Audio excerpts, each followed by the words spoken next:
그런 순간의 주춤거림들이 저는 결국은 윤석열 정부를 만들어낸 동력 중 하나가 됐다라고 생각해요. 편안한 길이 아니라 불편한 길을 선택하는 게 옳았다고 저는 생각합니다. 제가 2019년 8월 한 20일쯤 선거방송 기획단장으로 발령이 나서 제가 이제 떠났어요. 그리고 저는 이제 그 프로그램 제작에서 이제 손을 뗐고, 이제 교수님이 그때, 아니, 나만 남겨두고 가면 어떡하냐, 그렇죠, 뭐 이런 그렇죠. 말씀도 하셨는데, 어떠셨어요? 저널리즘 토크쇼 제 폐지할 때까지 이제 쭉 하시면서 뭐 보람도 있으셨고, 또 힘든 점도 있고, 고뇌도 있으셨을 텐데, 어떠셨나요? 제가 떠나고 난 이유는? 국정감사에서 네. 이제 제 이름이 언급이 되고, 네. 그러면서 이제 보수 언론들이 공격 수위를 많이 높였죠. 네. 왜냐면 대선이 다가오고 있었으니까. 근데 그거는 아무렇지 않았어요. 겁나지도 않고 오히려 그래 내가 뭔가 제대로 싸우고 있구나, 문제를 잘 짚고 있구나 했는데, 사실 가장 무력했던 건 저널리즘 토크쇼 J가 없어진 게 일테면 민주정부 시절. 예, 문재인 정부 시절이라고 제가 여러 번 말씀드렸어요. 그러니까요. 우리가 차라리 굉장한 외압에 의해서 이게 사라졌다라면 조금 덜 마음이 아팠을 듯해요. 근데 그 문재인 정부 시절에 없어졌다라는 것도 가장 마음이 아팠고, 두 번째는 사실 이거는 우리 단장님이 더 잘 아시는 거겠지만 내부 동력의 부재로, 말 그대로 인화성 물질이 계속 타야 되는데 내부의 인화성 물질이 다 소멸되어서. 제가 여기서도 말씀드렸는데, 네. 당시 보도본부장하고 시사제작국장이 제가 그 프로그램을 만든 사람이니까 저한테 불러서 이야기를 하더라고요. 이 프로그램 이제 문을 닫아야 될 것 같다. 그래서 제가 아니 왜 닫습니까 했더니 산무 프로그램이다. 일단 팀장할 사람이 없는 게 제일 큰 문제고, 기자들이 아무도 안 가려고 한다. 세 번째, 패널을 구하기가 너무 어렵다. 고정 패널 하려는 사람도 없었대요. 근데 제가 할 때는 그렇지 않았는데 그 뒤에는 동력이 소진되고 나니까 패널들도 자주 바뀌고, 또 하려고 하는 사람도 정준희 교수도 이탈하고 정세진 아나운서 떠나고, 그래서 많이 그랬던 것 같은데, 동력이 약화된 이유 산무 프로그램이다라는 평가에 대해서 어떻게 생각하세요? 그게 몇 번의 계기가 있었죠. 자사 프로그램에 대해서 비평이 세게 들어왔었던 경험이 있죠. 그러다 보니까 어느 조직이나 마찬가지인 듯해요. 그 내부 비평을 하는 내부자가 된다라는 게 대단한 용기가 필요하고, 한편으로는 자기 선언이 되어야 하는데, 그게 그 KBS라는 큰 조직 내에서 자발적으로 그걸 하겠다라고 하는 어떤 기자분들보다는 일종의 순환 공고 시스템 다 끌려갔어요. 안에서. 아니, 거기 다음번에 네가 원하는 데 보내줄게. 맞아요. 그렇게 약속하고 다 보낸 거예요. 맞아요. 그러다 보니까 이게 굉장히 불편한 자리가 됐다라는 게 어느 순간부터 느낌이 오기 시작했어요. 제가 고정 패널을 했기 때문에 네. 느꼈던 거고. 근데 이렇게 가다가는, 그래서 그게 너무나 슬펐던 거죠.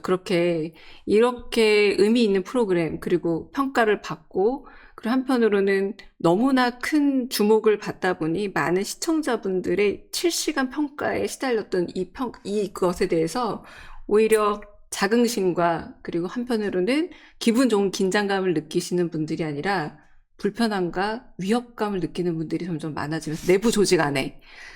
그래서 그때 좀 짐작은 했죠. 이거는 결론적으로 이 동력이 꺼져서 멈추겠구나. 근데 그 불길한 예감이 좀 맞았습니다. 제가 2018년 3월 달에 발령을 받아서, 4월에군요. 4월에 발령을 받아서 2018년 6월에 프로그램을 론칭을 했어요. 6월 17일로 기억하는데, 그러고 나서 제가 1년 저널리즘 토크쇼 J를 만들었던 기간이 1년 5개월이고, 2019년 8월 말에 이제 제가 선거방송 기획단장으로 옮길 때, 당시 이제 보도본부 책임자가 저한테 가라 그러더라고요. 선거방송을 네가 책임져 줘야 되겠다. 근데 제가 선거방송을 되게 많이 했거든요. 5번이나 했어요. 제가 평기자로.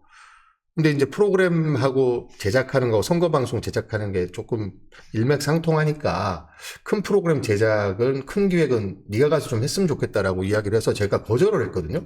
저는 저런 토크쇼 J를 더 하겠습니다. 저는 안 가겠습니다라고 했는데, 그때 뭐라고 했냐면, 저널리즘 토크쇼 J는 자리를 잡았기 때문에 네가 가도 아무 상관이 없다. 가라. 라고 이제 이야기를 하셨어요.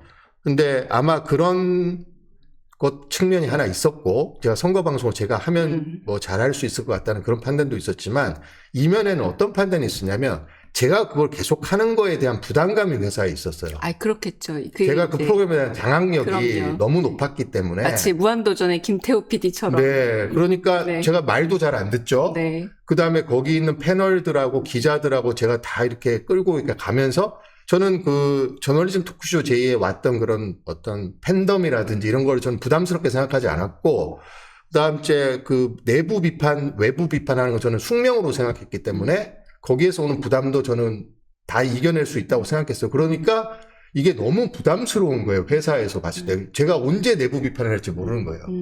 그러면 너무 날카롭게 비판을 해버리니까 막 안에서 상처를 입으니까. 그리고 이제 거기 이제 제작자들이 KBS 직원이 아닌 제작자들이 많았잖아요. 젊은 그렇죠. 제작자들이. 맞아요. 네. 그런 직원들에 대한 통제 문제도 네. 이제 있었던 거예요. 그래서 이제 그 이제 한국 방송의 문제점이기도 하죠. 네. 네. 그래서 안타깝게 없어졌습니다. 네. 그래서 저는 또 진짜 외압에 의해서 없어졌어요. 훨씬 멋있을 프로그램이었죠. 근데 제가 그래서 말씀드린 게 네. KBS는 저널리즘 토크쇼 제의를 지속할 역량이 없었다라고 제가 이야기하는 네. 그때 양승동 사장이나 이거 없앤다고 할 때 그러면 없애세요 이랬지 이걸 왜 없애냐고 부담스러운 프로그램. 네 사장이 그거는 내 임기 때까지 절대 못 없앤다 맞아요. 이렇게 말을 안 했어요. 네, 네. 그러니까 그 프로그램을 없어지는데 저는 정말 근데 제가 이미 딴 데 발령받아서 저는 선거 총선 개표 방송을 성공적으로 마치고 디지털 뉴스 기획부장으로 가 있었는데 제가 가서 뭐 거기 제가 또 하겠습니다라고 할 수도 없잖아요 그거를. 그렇죠. 근데 그런 순간의 주춤거림들이 저는 결국은 윤석열 정부를 만들어낸 되게 저도- 중요한 동력 중 하나가 됐다라고 생각해요. 그런 순간에 그렇게 조금 자기 아기를 위한 혹은 편안한 길이 아니라 그때마다 불편한 길을 선택하는 게 옳았다고 저는 생각합니다. 그런 걸 이제 다른 말로는 좀 나이브하다라고 그렇죠. 이야기하는 거죠. 네. 저들은 저렇게 열심히 하는데 아니 그거 저널리즘 토크쇼에 KBS 정도 되는 조직에서 저거 하나를 못 KBS만 지키냐고. 할 수 있는 거죠. 어떻게 그러니까 저거 하나를 네, 못 지키냐. 맞아요. 그거 기자가 써야 됐죠. 네. 800명이나 있는데 저거 하나를 못 지키냐. 그런 생각이 들더라고요. 그래서 했죠. 강제 발령 맞아요. 내고 네. 해라. 네. 그 대신에 인센티브 잘하면 팍팍 주고 이렇게 뭔가 하면 되는데 하여튼 뭐 당시 경영진도 그걸 부담스러워 했으니까 프로그램이 없어지는 게 그런 운명을 맞게 된 거죠.